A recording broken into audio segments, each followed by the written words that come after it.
ভাইয়া আমাকে ছেড়ে দাও, আমাকে যেতে দাও ভাইয়া, আমাকে ছেড়ে দাও। এখন বেঁচে কই যাবি?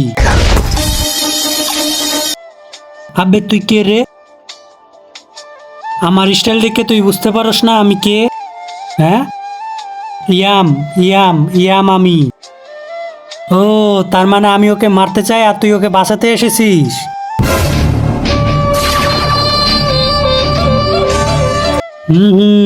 এটার জন্য আমি আসিনি। ও মরবে না দেখায় আমি এসেছি। কিন্তু তার আগে তোমার কাছে কোনটা সবচেয়ে দামি, এক বস্তা টাকা নাকি মা বাবা? যদি মা বাবা হয় ভিডিওতে একটি লাইক করে চ্যানেলটি সাবস্ক্রাইব করে দিবা, আর যদি সাবস্ক্রাইব না করো তাহলে বুঝে নেবো তুমি মা বাবাকে ভালোবাসো না। তুই মরবি, এর জন্য তোর জন্য এসেছি। পিস্তল আমার কাছে আর নিশানা ওর দিকে, তাহলে আমি কিভাবে মরবো? এখনই ওকে মেরে দেখাবো দেখাবো।